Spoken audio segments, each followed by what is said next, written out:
great success in helping DEC see that it doesn't need to be a Class C dam.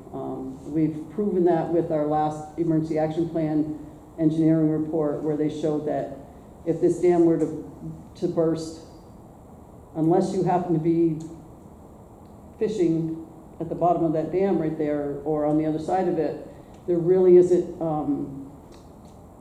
really isn't any loss of life or loss of property, because there's so much wetland once you leave there and farmland. They did all the mapping and whatnot, and it would pretty much disseminate before it got to any population, the wetland. The only thing it probably would do is if chunks of concrete went and could take out 374 in that spot. But if it was just water, they said there's not enough water that would come out of a burst dam there that would take out that road. The way that they put those culverts in, it would flow underneath it, they'd flow over it, but it, unless there was something like chunks of concrete or big rocks or something that hits the road, that they don't believe that it would even take that road out. Wouldn't want to be on it, but. That would have to be a catastrophic failure. Oh Yeah, my and that would goodness, have to be, the whole thing just goes. That'd be a complete failure. Yeah. And people would have a lot more land before they got to the water, if you're on the lake. Stop that. Because, on this end anyway, or on the 374 side. So that's still ongoing. We could get up to $87,000 toward fixing the concrete and whatnot, so waiting on his report back. The sand hauling, well, we had the scale calibrated. It was light. We were weighing light a little bit, and 250,000 pounds, we were losing about 200 pounds, which in the scheme of things was probably like 3 cents per ton. Not a big change, but the calibration, he said that he believes that the reason that it lost some of its accuracy was because we don't keep it plugged in all winter. When we pull all that equipment out of the scale shack, it just gets stored. So when Jimmy brings it in this fall, we'll just keep it plugged in and keep the battery up so that it doesn't lose any calibration. But we get that done every year. So far this year, as of today, they have hauled 13,629.33 tons. So they're ahead of last year. And they're about equal with last year so far. And they only took a total of 39,572 last year. So we're hoping that they only take that much again this year, but we'll see. What's the cutoff date? October? The end of October, they can haul till, but last year they did some in the beginning of October, but not very much. I think just one run in October. But they've run out of places to put it, so. The contract's what, 50,000? Yes. And they pay us up front for 33,000, whether they take it or not. They have to pay us up front, so. Safety net.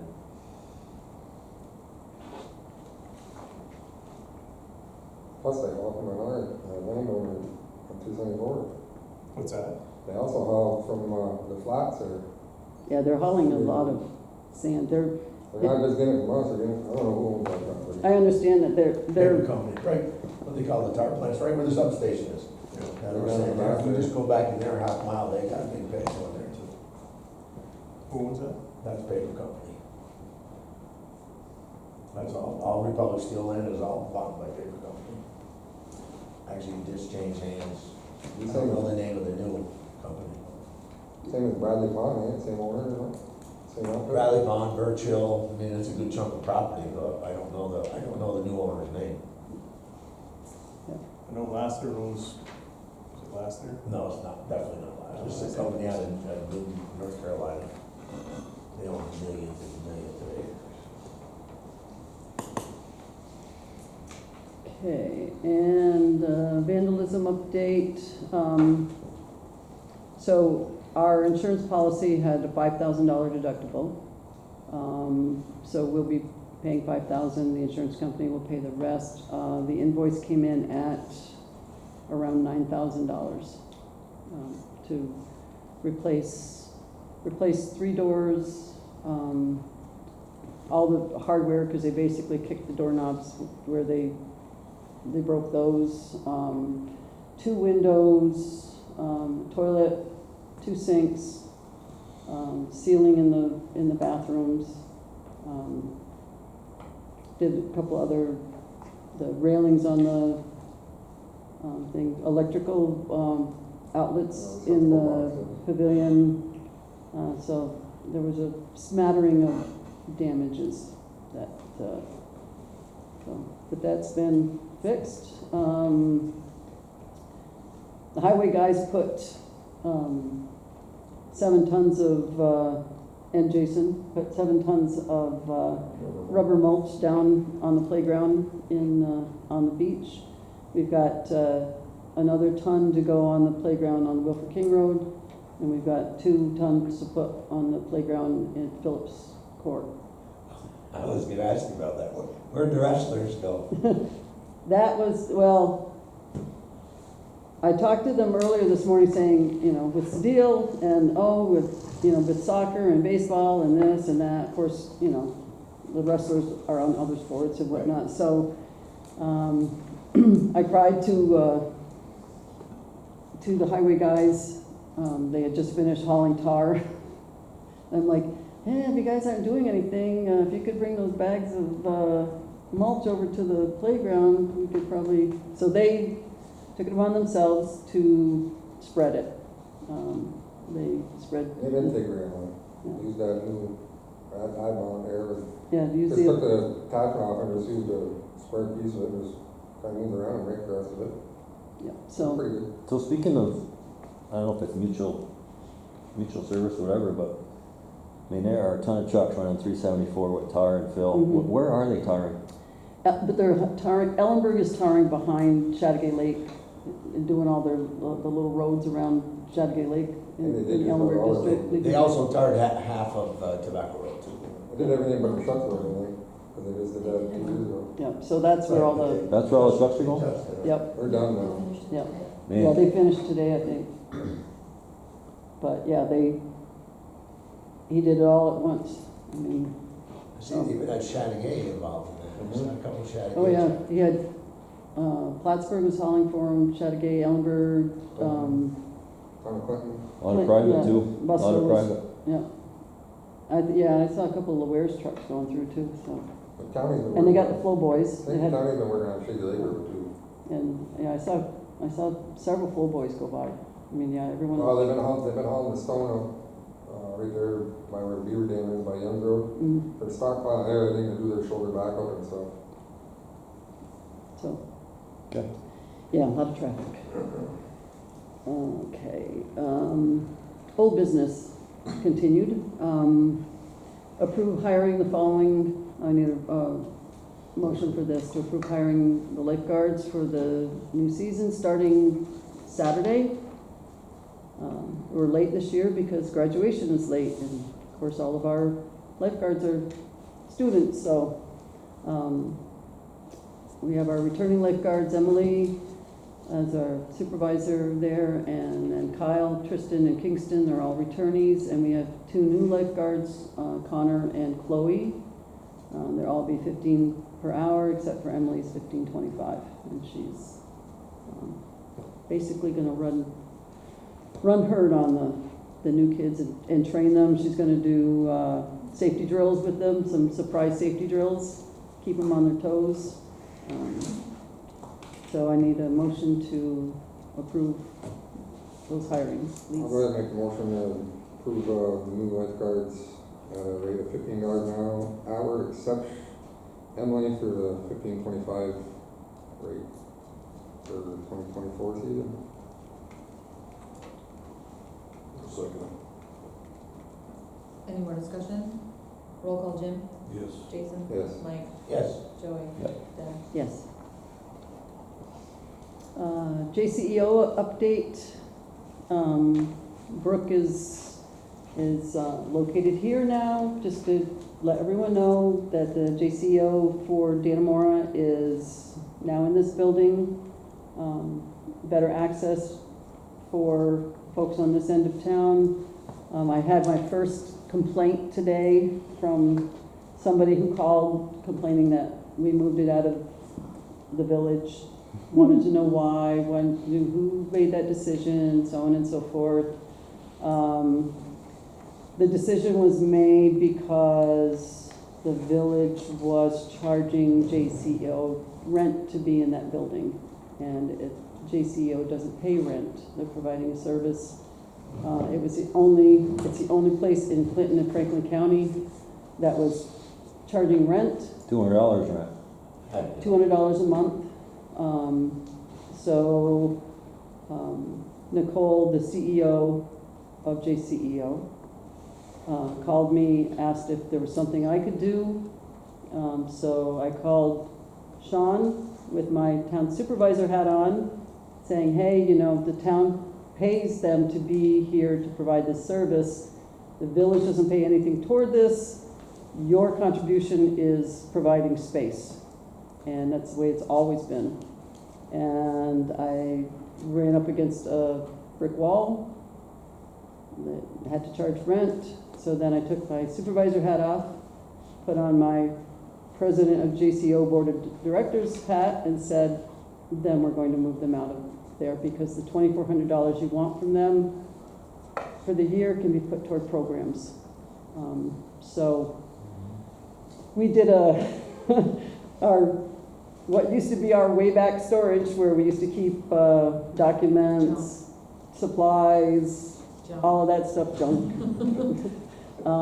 We cleaned it all out, we relocated it, we got rid of some of the junk that should have been gotten rid of, turned in things and whatnot, and so she's over at that end of the building. Very happy to be here. God, I guess so. And she, she's got the programs are running, so if you know anyone who needs service from JCEO, she's here Tuesdays and Thursdays all day, 8 to 3:30. And if there's something, it's a smaller space than what she had, but if somebody needs something, they just have to let her know and she will get it and bring it here. Someone needs kids' clothes sizes 7 to 10, she can go to other centers. That's the way JCO works.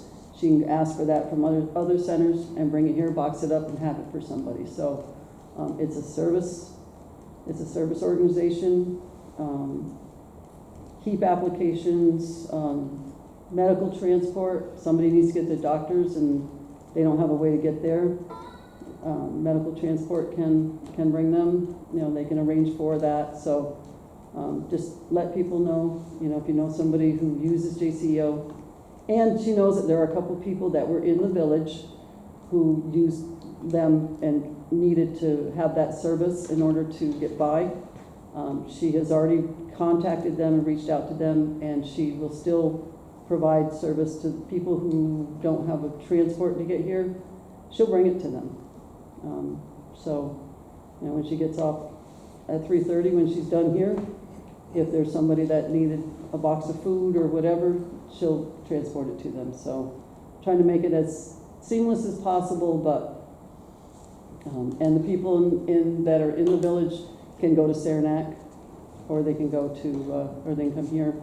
I did tell the person that called and complained, I said, you realize that the town, that's a town JCEO, not the village, and it's actually has been located in the town of Saranac, down where it is. So, I said, this is the center of the town.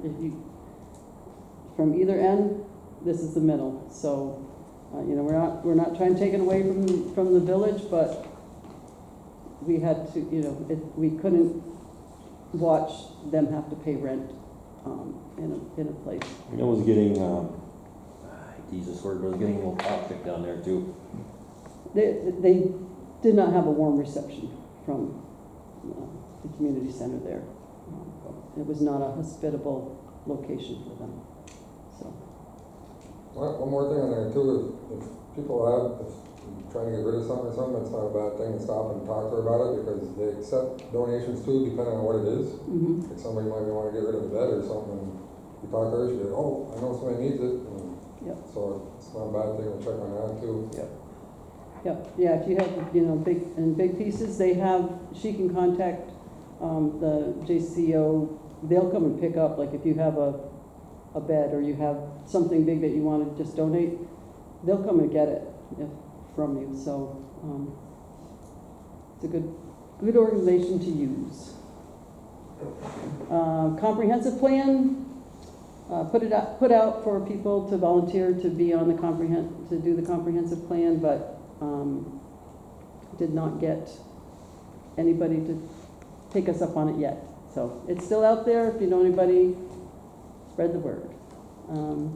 Anybody have any other old business before we move on? I do, actually, I have one, and I don't know, we may have to go back and look at some of the minutes from another meeting, but, I guess I'll do what you just did. I'll remove myself as a town board member and put myself as a resident. My mom asked me to put the dock into the lake, yesterday. So I said, yeah, I'll go do that for you, Mom. I went down and looked at the lake, and there's no way I'm putting that dock in my lake because of all the ice dam we had 2 years ago. Mm-hmm, So, and I know we discussed the drawdown mm-hmm, for two reasons, one for the milfoil, one for shore upkeep. What was the final decision on that? Well, that was, I actually had a discussion, well, a couple discussions lately about the drawdown. And I wish the timing was better, for it. I mean, we really didn't come to a decision. The only decision we made was not to do it last year. Because it was too late in the year to do it, so we postponed it because we had it scheduled for a certain date, I believe, if I remember right. No, well, we had that big public hearing about drawdown, not drawdown. Most of the people that were in the public hearing wanted to draw down. Most of the calls I got from people who didn't want to come to a public hearing because they didn't want to have people know who, I don't know, for whatever reason, most of the calls I got were against a drawdown. I know a lot of people are looking to repair shorelines.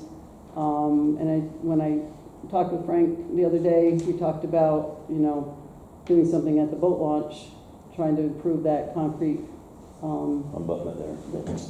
and try to move one of those rocks. So that you got a little space there. So, I mean, that's gonna be up to the board whether you wanna, go ahead with the drawdown this year. Well, though, I think one of the specific parameters was that if we do the drawdown, it must be completed prior to Oct 1, right? Yes, Is that correct? yes, Mark, October 1st, right? Yeah, I think that's why we ended up postponing last year, because of that. But, I mean, and there's so many pros and so many cons to it. I was talking to B the other day about drawdown, and I said, and Lisa as well, I've had several conversations about it, and I said, unfortunately, the way our climate is changing, the end of September, beginning of October is actually some of the nicest times to be on the lake, because our weather's nice during that time frame. However, that's when DEC tells us we have to do the drawdown, is end of September, and we have to do it within a week. That's, so, that's something for discussion on whether, that wants to be done. I know a lot of people have contacted me asking if they're gonna do it because they're looking to repair some damage. And I know we need to do something at that boat launch if the state's not gonna do it, to try to move those big rocks out of the way. And that concrete abutment needs to be, Reinforced or increased. something. It's gotta be made You longer. drop off. Yeah, it goes too much like this. Well, they put crushed stone at the end of it, and now the crushed stone is all gone. Yeah. So, Needs to be but I longer did so speak with Chris Powers of DEC, and if you are intentionally dropping the water more than 6 inches to fix your shoreline, everyone should be applying for a permit for repair on your shoreline. He said many people get in the water and fix their shorelines on a yearly basis without any letting down of the water. And I am not against milfoil, I am against a drawdown. There's a lot more lake out there than milfoil. And I get in the water a lot of years and fix my shoreline. And, you know, he recommends leaving it, just what we did last year and the year before with Denis. He said you can't ask for a more picture-perfect example. And that's my opinion. But he says if you're gonna specifically say, because I asked him when we were talking about it before I called him, I said, well, if we just wanted to do a shoreline repair, when would be the best time to drop it down, and how much water should we take out of the lake? His first response was, if you drop it more than 6 inches to repair shorelines, people who are fixing their shoreline need a permit. And I'm like, oh boy, I guess I asked the wrong question. But sometimes when you involve DEC, you get more than you want. No, you're right, you're true. Well, now you can do anything you want by hand. By hand, but that, he says without dropping the water, if you drop it more than 6 inches, then he says you require a permit, because now you're fooling with the high water level, Mhm. so. So then, Can I speak to that? sure. The DEC will allow us to drop the lake down 2.5 feet without a permit. We have a letter to that effect from the APA. So that's. That's specifically for milfoil, yeah. Right. Right, but that has nothing to do with it. Yeah, so, It does have a dual purpose. I mean, right, what I'm concerned about, we've been doing a lot of milfoil harvesting in the South Inlet, and we can really see the difference this year between a lake, what we would normally see this time of year in that area versus what we see now. The milfoil's already up to the surface in the South Inlet, and there's some very large beds that we're having to deal with. When the drawdown happens, all of that milfoil would have been knocked back for us, and it would be an area that we wouldn't necessarily have to work. We could be working in other areas. But I have a question. Every year I see them like near the dam. I mean, the eradicators like by the dam, yeah, the same place every year. Is there other places that they go? Because, yeah. So we move them around depending on. There's a lot of logistical reasons. So this summer, our plan is to work in the South Inlet with the Eradicator and also with the North Dam. And then we have the professionals coming in, and we want to focus them on Seine Bay. But, last year we got, with the Eradicator, we pulled 11,000 gallons of milfoil out of the lake. And so far to date with the Eradicator, this is our fifth summer, but the last 4 summers, now in total, we pulled 40,000 gallons of milfoil out of the lake. So if we didn't do that, it would make a difference. Whether we're making great strides in combating this, it's tough to really tell for sure, but we know it would be worse if we didn't do this kind of work. mhm. The professionals get generally about 10,000 gallons of milfoil out each time we were able to hire them. We get a grant, we got a $25,000 grant to do milfoil harvesting this summer with professionals, 10,000 from the town, so we have $35,000 to work with professionals. So we'll make some good progress in Seine Bay. But what I'm concerned about is that we're going to potentially lose our ability to lower the lake for any reason because we're grandfathered in right now to this ability to lower the lake. If we don't continue to periodically lower the lake, we could, it's possible that the DEC and the APA may deny our ability to do it at all. So that's kind of my view, is that we're seeing it, that it's worse out there because the drawdowns aren't happening. It's making it more difficult, more expensive to rid the lake of this problem. It's free.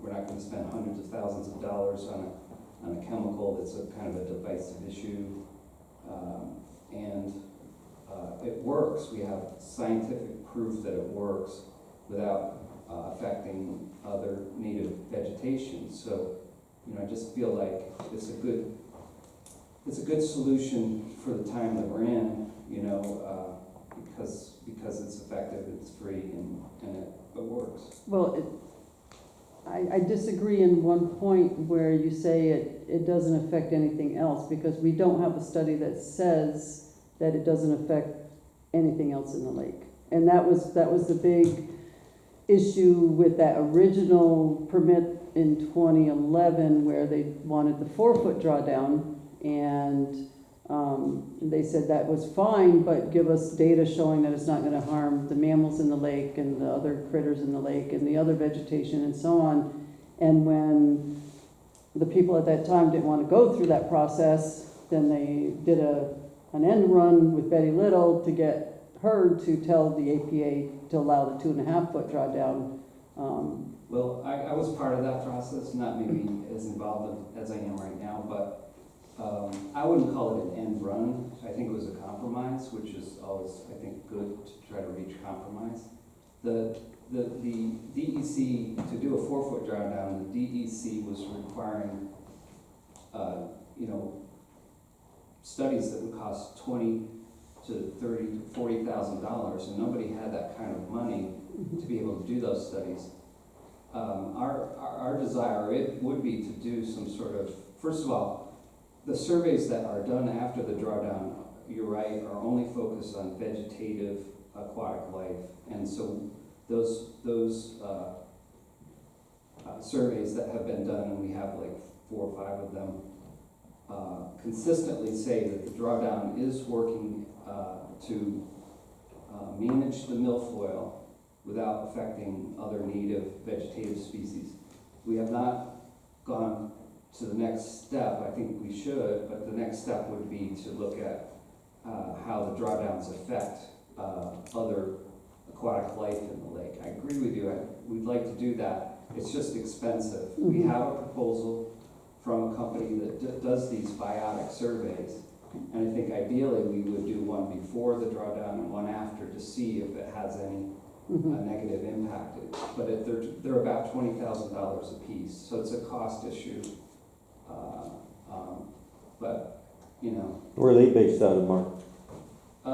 This company is out of Albany area. Oh, so they are local. Yeah, if you consider that local. Local that's Farson State, right? Yeah, they are in But state. these drawdowns require a lot more than just, you know, lowering the lake and, you know, you wanna study this, study that. That takes constant monitoring of that dam, because it happened at the last drawdown, and I noticed the rocks that were over here at the boat launch. On one day I took pictures, I got the rocks, these are the rocks. I come back 3 days later, and the rocks are covered by this much water because it had rained, and the water not going over spillway. You only got the gates open so much, only so much water goes out. So going to Mike's point where they want to draw the lake down by October 1st, okay, and then they want to keep it at that 2.5-foot level. If you're not constantly monitoring those gates and watching the level of that lake, when water comes in and it rains, that lake goes up this much, that much, who knows? Because it's not going over spillway anymore. If you're not monitoring it steady, daily, you're not doing that lake any justice, because you're screwing with the animals at this point in time. They don't know if you're gonna have this much water, that much, or if it goes below the 2.5 point, because you don't get any water. You gotta think of all that when you're doing your studies. It's not just your milfoil or whatever else everybody wants. You gotta, it's the consistency. If you don't have that, your study's no good, because you don't know where your water level is. Well, I do think it needs to be controlled and managed properly. Yeah, if you don't do that first, all your other studies are no good. Frank's point, when the water's down 2.5 feet, you can't control it, and so now what are you gonna do? You're gonna let it down to 4 feet because you need it to, or otherwise it's gonna sneak in the beaver. That beaver in November, he sets his house. He wants that water. If he was in a pond, he'd have that water all the way till springtime. Here, he doesn't have that choice. The first time it rains, and the dam ultimately lets the water build up. Now the water's going in the beaver's house. He can't go anywhere. He can't go anywhere. That's why it's gotta be done for the winter. Can't come out, run on the ice and go stay on shore for 3 days, and then come back to his house when the water goes back. It's a constant monitoring when that lake is. Muskrats. And there's a lot of things out there, and that's why I say it only focuses on milfoil. And to get back to a point you had before, I've asked DEC and APA, and they can't produce a letter for me. I have a letter, I can send it to you. And who's it signed by? I don't know, but it's from, I think, 2011, and whoever was in charge of the APA at that time. They both told me they would never approve anything like that, which leads to Debbie's, it kind of was an end around type thing. And I think it's a gallant effort, and I'm hopeful that it works, but there's just too much other things involved in my aspect of what goes on in that lake, crayfish, clams, Well, I mean, snails, everything. my view's a little bit different. A lake naturally fluctuates in level. And the animal can deal with that.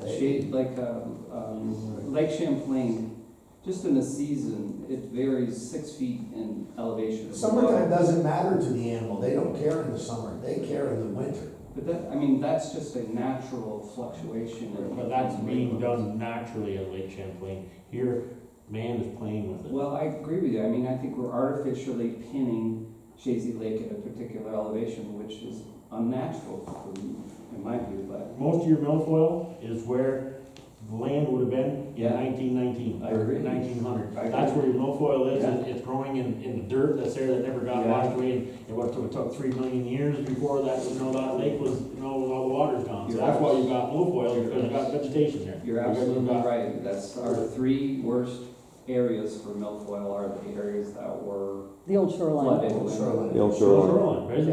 Yeah. Yeah, Unless it's and, flooded by well, more than 20 feet of water. I mean, we could go on with this for a long time, but I let's, guess I would just like to say in conclusion, it would be nice for everybody, I think, to have an early decision, either up or down, just so that we could plan. I know there's a lot of people contact me and want to know what's the status, and I don't know, because a lot of people would like to do some waterfront repairs. well, let's do some, I mean, let's look at probably a decision in no later than August.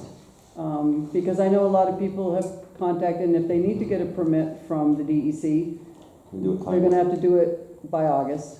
We can reach out to people, and invite people to, give us more comments and whatnot, about yes or no. I mean, I realize it's, like I said, there's arguments on both sides of it, and we did delay it, for a year, although, the big push to delay it was more for the people that wanted it, was so there'd be water in the lake for the eclipse, that were gonna be at their camps and drew water out of the lake. Well, that's another thing, when the water goes down, about from Kenny Davies' house south, no one has water when the lake goes down. All those camps on that Shazy Lake Road all lose their water, if you have lake water. I would say we've done a survey and a petition in the past, and most people on the lake are okay with it. They're willing to sacrifice and be inconvenienced for the benefit of the lake, and I really do feel that way. Yeah, but it's more about the people that live on the lake. It's about everybody in New York State that wants to. live on the lake. So there was a meeting with, I don't know Larry's last name, he lives on the Shazy Lake Road. I'm sure you're very familiar with him, he donates money to you, but he also doesn't agree with a drawdown. I know. And he told me that you and a gentleman from the Nature Conservancy, all 3 of you were together, and the Nature Conservancy guys said that drawdowns will be the death of Shazy Lake. He didn't say that, but he doesn't like drawdowns. Yeah, I have, So you're saying the Nature Conservancy guy didn't say that? I haven't. He did not say it would be Message the from death of Shazy Larry. Lake, he's just, Larry. he's not a proponent of drawdowns to control the milfoil. Well, I think to not get back and forth in this conversation, like another windshield washer conversation again, I just think whatever we decide to do, let's do it in a unified effort, you Yeah, know? let's focus on making a decision by August. Well, I think- Gather as much information as we Making it can unified. from, the pros and cons, and see where it all lands. If it can't be done right, don't do it at all. So, Well, the thing is, when we started this in 2011, I don't know where the grandfather thing comes in, it just started in 2011. People had shore damage prior to that, because we weren't lowering the lake. They had shore damage every year, and they fixed their shorelines. They didn't need a drawdown to fix their shorelines. well, And what we didn't realize too, in 2011, when we agreed to these drawdowns, I believe it was experimental, to see if it worked. but like Mike says, it has affected other things in the lake, like mussels. We have no mussels in the lake anymore. That's not true. We, When we- we pull up mussels every day. When we used to, well, and there used to be drawdowns, pre-APA, so pre-72, Yeah. but we used to do it during the summer. I mean, I know one summer, I mean, they drew down the lake a lot. You walked out 100 yards. That was to fix septic tanks though. I And that believe. was, and so they used to do it if somebody, and it was a good old boy thing. If somebody, hey, I need to clear out in front of my lake, could you drop the lake down? Or, hey, Actually, 72, the APA was there because we redid our concrete wall and we needed a permit from the APA. yeah, the AP, that's the first year the And that APA wall was put in 72. July of 72. And that's when they went around and they looked at people's properties and said, you're wetland, you're not wetland, you're wetland, you're not wetland. So it was, that was not a good year. But, as far as monitoring the lake, whatever we decide to do, hopefully we can get some sort of win-win out of it. But as far, to your point, Frank, you make a good point, it's gotta be monitored. And whatever we decide to do, we need to put a game plan in place so that, our gatekeeper has that daily visual point on what's going on with the lake. You're not doing anybody any justice, 'Cause- No, and there's- totally agree with you. And there's one other thing Totally is that agree. we always have to keep water running into that brook. So if water's not coming over the spillway, we have to have a gate open. So it's, Shame on us. and that's. Yeah. All right, Okay, all right, new business. Approve the proposed law for highway superintendent position, and that's dependent on the mandatory referendum requiring, this is how the process is done. The board approves the law, but it has no effect unless it gets. on the outcome. On the outcome, so it's just basically written that way. So I need a motion to approve the proposed law, depending on the mandatory referendum that the electorate will vote on. So how do you want that worded? Approve the proposed law Right what it for says the right highway there? super, yeah, exactly what it says there. Okay, I'll make a motion to approve the proposed law for highway superintendent position dependent on mandatory referendum requiring vote by the electorate. I'll second. Any more discussion? All in favor? Aye. Aye. Any opposed?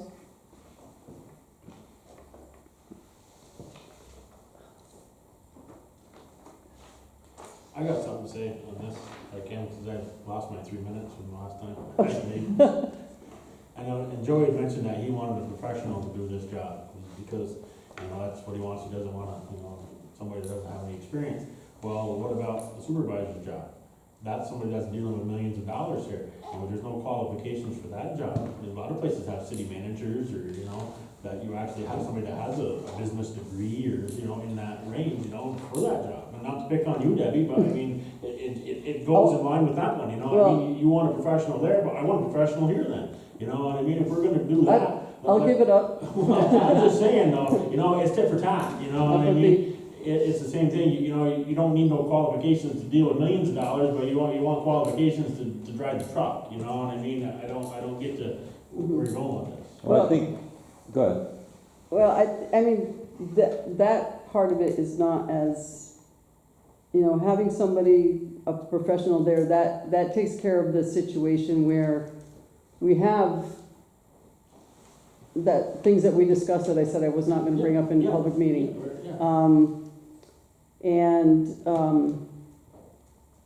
I think that, having a professional in any of our positions would be fine. That's not the way it works, but for certain positions, and I'll tell you the two positions that the state allows to be non-elective is the highway superintendent and the town clerk.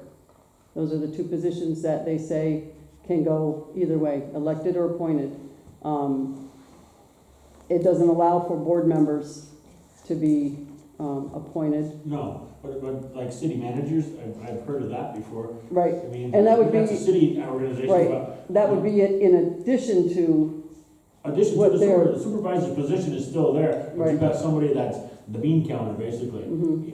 in the job. Yeah, and we do it by the seat of our pants. I mean, we have professionals that help us. We have a CPA that comes in and looks through our books, makes sure we're doing everything right. You know, he's certified by the state to look at municipal books, and he keeps us straight. So, you know, I'm not a CPA, and I hope to never be one, because I've seen what he goes through when he looks at our books. But it's just, I mean, it's just a different way to go. And, you know, and I feel bad that people feel we're taking away their choice for who they want to pick.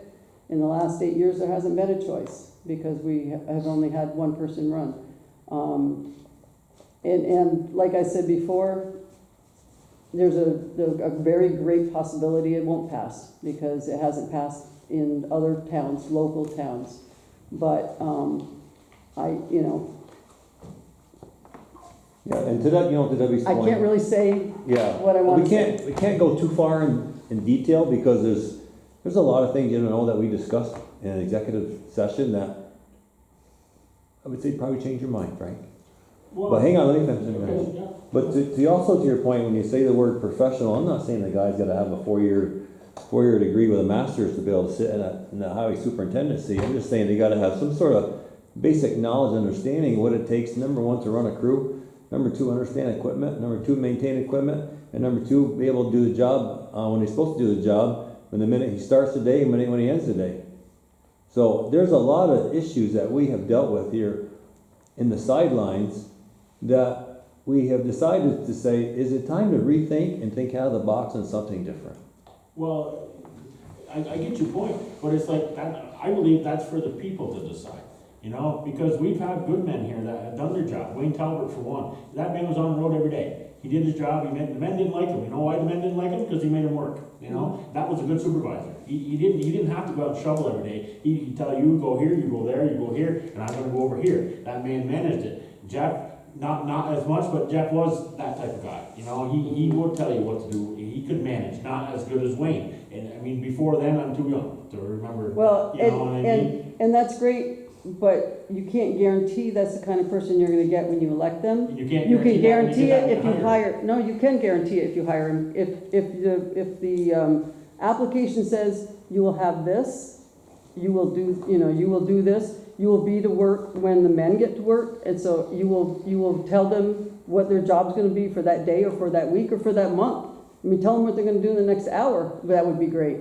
But you know, you can put those things in there. You can say you will come to board meetings. You will go to the highway superintendent meetings that are once a month.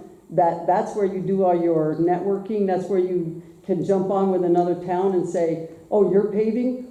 Let's pave at the same time. We'll all save money. That's where you do all that networking. One meeting in the last 10 years. Well, why isn't that information told to people, so people know that? You know what I mean? You can't hide, withhold all this stuff, and then, you know, and then just bring this up and say, oh, gee, we wanna change this. You know, Well, I you mean, gotta let a people lot know of what's people going know. on. I mean, I get a lot of, how do I want to phrase this? You gotta be careful. I what get you a say. lot of phone calls to answer questions about things because they're not getting calls back. They can't reach somebody, the person never calls them back. Why can't I reach them? Why can't the board do something? Why can't you make him call me back? That kind of thing. And again, it's not something that we can, Right, that you can, but I don't get where he's like God here, you know what I mean? He answers to nobody here, That's except right. for the people. he It's like- answers to the, just like, I don't answer, I answer to you. And that's it, but These guys don't answer to me, she doesn't answer to me, the only one who answers to me in this room is her. Everybody else, we all answer to you. If you come to me in my office and talk to me in private, I'll tell you anything you want to know. But I'm not going to do it in a public forum. Well, I think Any that's more than I why have. you get so much rebuttal on it, because people don't know what's going on. People just don't know, don't care, just keep going about their ways. You know? not everybody's affected by it. It's a true Especially if you statement. live on 374, how often are you affected by what the town highway does? Very little. We're not. You know? We pay all the taxes to the highway, but we Yeah, but don't you get, you get no service from it. we get So absolutely you nothing call from it. Mark for nothing, or the highway super, you call him for nothing, really, because it's all a state road. Okay. You know, it's the little guys that live on the side roads that have to deal with this. Right. A couple of them are county roads. And the other thing too, I'll comment, again, like, we gotta be very careful with our choice of words, because we don't wanna get any type of, situation with, privileged information, but we listen very, very closely to our workers. Very closely to our workers. And I'll stop it there. So Okay. on the electoral vote, Mark doesn't even have to, if he doesn't want to come to work, he doesn't have to come to work. No, I know, And there's nobody can force him to come to work. When all the taxpayers call here, I don't think that's right.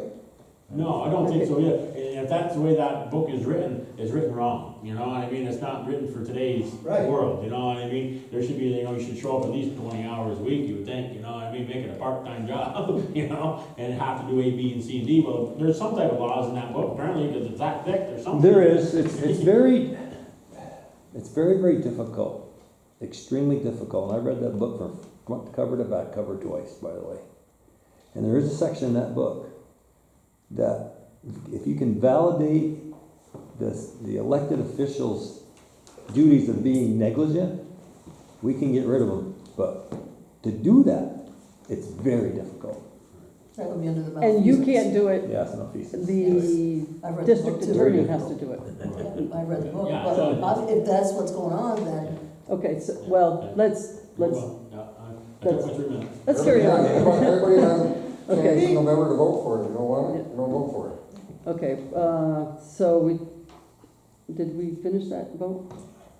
Yeah. Okay, Just That one was- more question on that though. Okay, he's due up this year, right? no, No. Next year. Next the year. end of Next next year. fall. That's why the law wouldn't take effect until 1 January 2026, because that's the end of his term. End of his term, so Yes. next year. So in turn, nobody will be put on the ballot for that. If that law goes into effect, there Correct. will be no position to put on the ballot. Correct. That's correct.